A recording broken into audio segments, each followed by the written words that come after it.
Eto na nga mga chong, marami tayong basketball updates. Alex Stockton, pinagmultan ng PBA matapos gamitin yung kanyang sapatos. Barangay Ginebra Unsung Heroes, puro bench players. Sa pagkakapanalo ng Ginebra kagabi kontra Converge, ay napakaganda ng pinakitang performance ng kupunan ni Coach Tim Cone.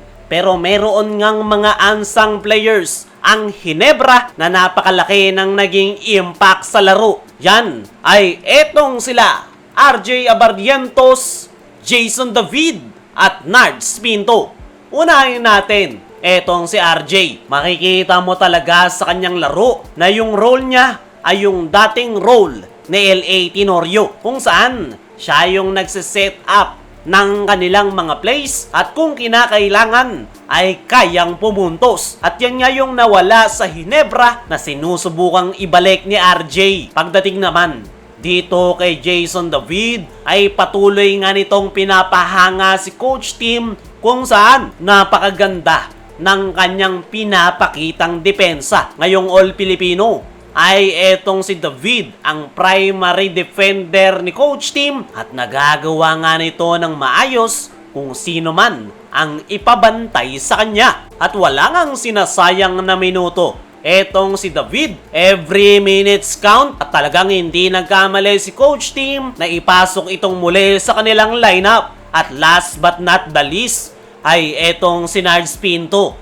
Bagamat hindi na ito nabibigyan ng playing time netong mga nakalipas na conference, ay always ready nga ang nasabing pesky guard. Every time na tawagin ni Coach Tim ang kanyang pangalan, ay agad itong nakakagawa ng impact. Gaya ni Jason David, ay sa depensa rin ito na asahan ng Ginebra kontra Converge. At ang tatlong nabanggit ko nga na bench players na yan ay ang unsung hero ng Ginebra kontra Converge Fiverexers. Mas bumilis yung tempo ng kanilang laro at sana lang ay magpatuloy yung kanilang magandang performance sa semifinals. Kaya mga chong, ano ang masasabi nyo sa unsung heroes ng Ginebra?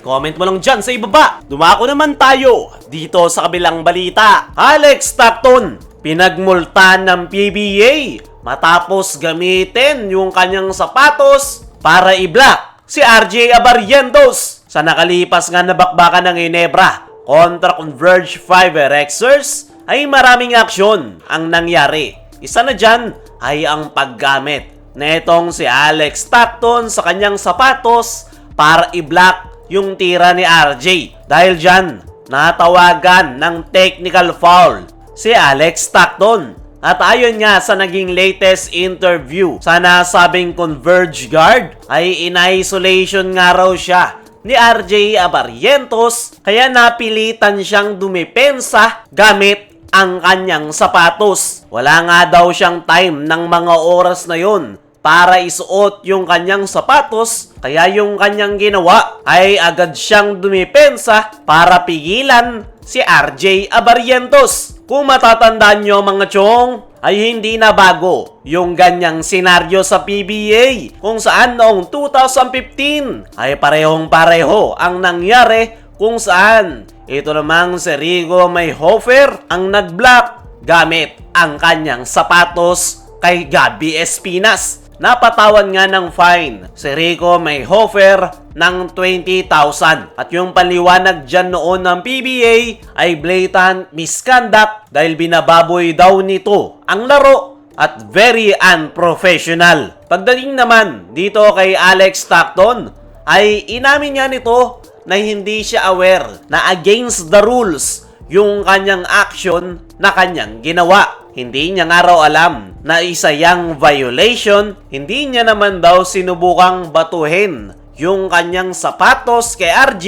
Ang gusto niya nga lang daw gawin ay i-distract ito at ginamit niya nga raw yung kanyang sapatos as an advantage. Ayun pa, kay Alex Stockton ay isang araw siyang hustle player at hindi basta-basta nagbibigay ng open lane sa kanyang kalaban na kupunan. At yan nga daw yung dahilan kung bakit napilitan siyang dumipensa gamit ang kanyang sapatos. Sa ngayon nga mga chong, ay wala pang inilalabas ang PBA kung magkano yung fine na ipapataw dito kay Alex Stockton. Pero ayon nga sa ating mga insiders, ay possible na same fine yung ipapataw kay Alex Stockton dahil parehas na insidente yung nangyari kay Rico Mayhofer. Pero kung ako ang tatanungin mga chong, ay mas magandang wag nang patawan ng fine etong si Alex Stockton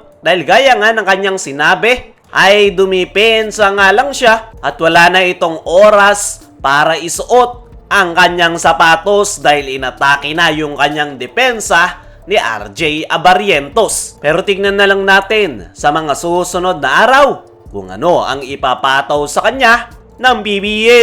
Kaya mga chong, ano ang masasabi nyo? Dapat nga bang patawan ng fine etong si Alex Stockton matapos niyang gamitin ang kanyang sapatos para i-block si RJ Abarrientos? O mas magandang palampasin na lang ito ng PBA?